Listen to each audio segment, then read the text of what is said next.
In December 1900, three lighthouse keepers sent to a remote island group in the North Atlantic suddenly disappeared without a trace. Was their disappearance a freak accident, or was there a more sinister reason? Join us as we tell the mysterious story of the Flannan Isles lighthouse and unravel this intriguing tale. On the evening of December 7th, 1900, Robert Madd, the director of the Northern Lighthouse Board, left the East Pier of Island Moor and boarded his waiting boat.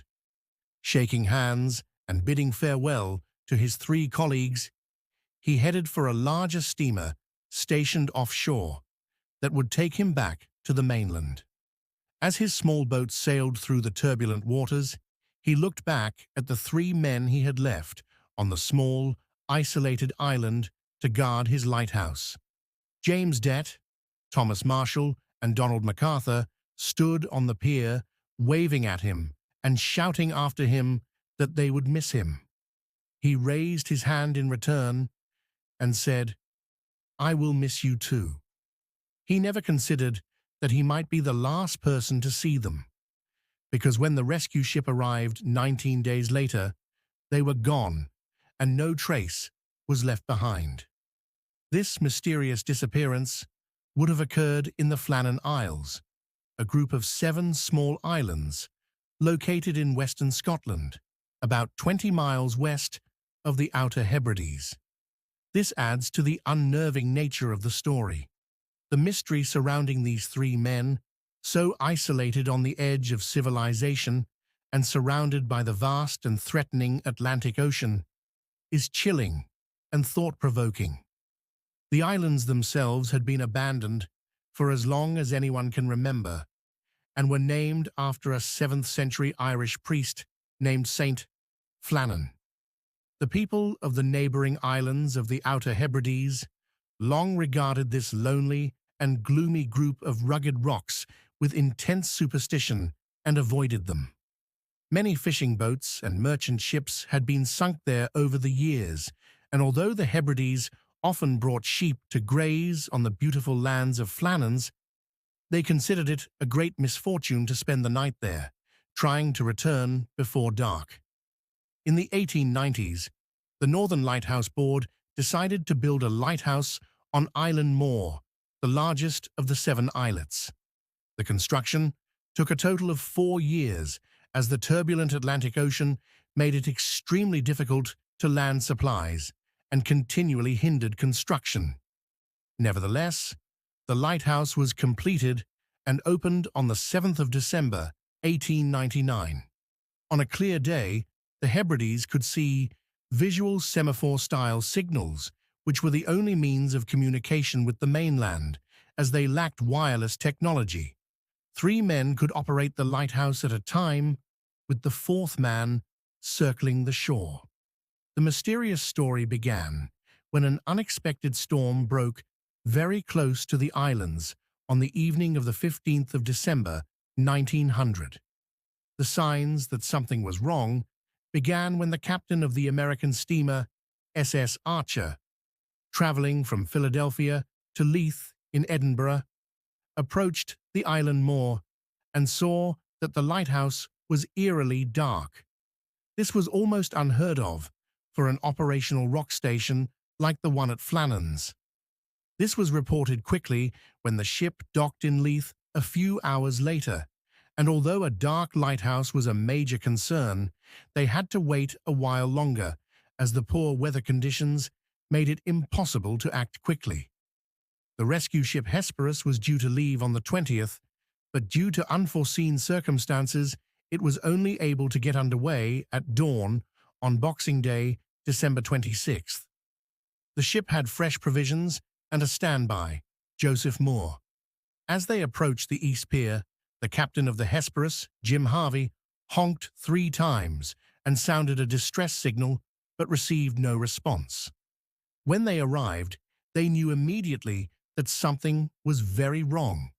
There was no reception committee formed by the 3 men, who would normally be outside to greet them, and there was no one in sight. No provisions box had been left to be refilled, and no flag flew from the flagstaff. The islands were eerily silent, except for the harsh song of the gulls overhead and the threatening sound of the waves crashing against the rocks. The Hesperus moved silently, and Joseph Moore set off alone for the island. Reaching the East Pier, he began to climb the steep slope and made his way to the lighthouse, calling out to the three men along the way, but received no answer. He discovered that the main gate and the entrance to the compound were closed, and that there was nothing unusual inside the lighthouse. Everything on the East Pier was undamaged, but on the West Pier there was clear evidence of recent storm damage. A box had been smashed 40 feet above sea level, its contents scattered everywhere. The railway track had been ripped from its concrete casing.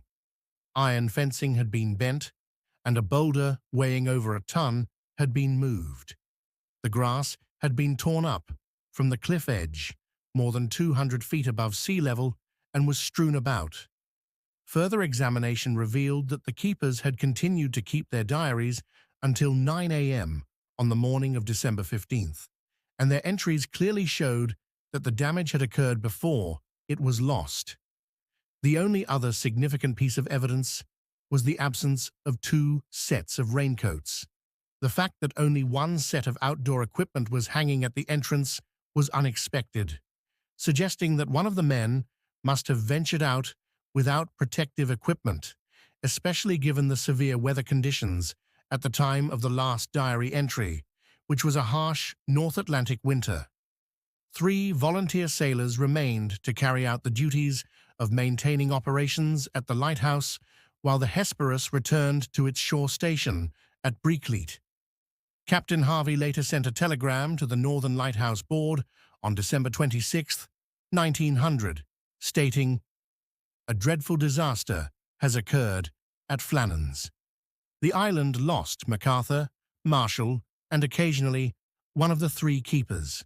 The clocks had stopped, and there were other clues that suggested the disaster had occurred about a week earlier.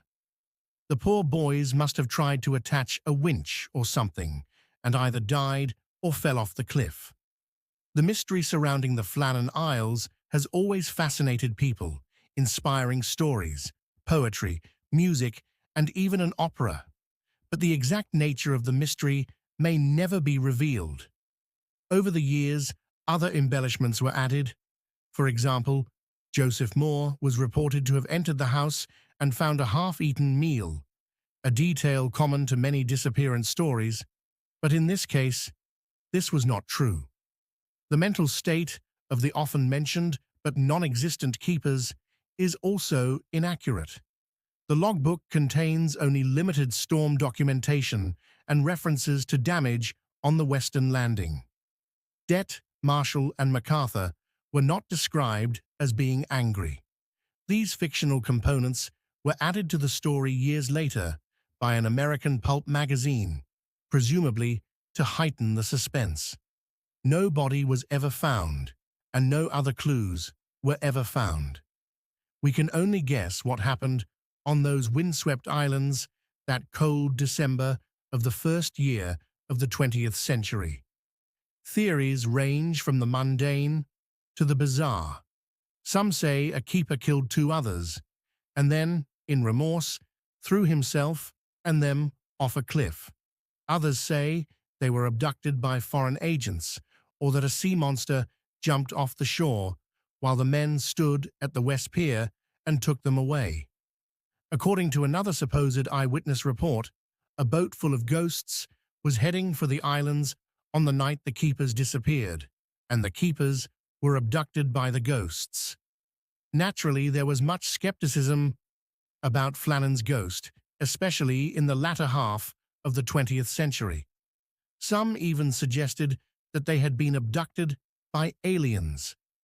However, the Northern Lighthouse Board concluded that the 3 men had probably been swept away by a strange wave, since the simplest explanation is usually the correct one.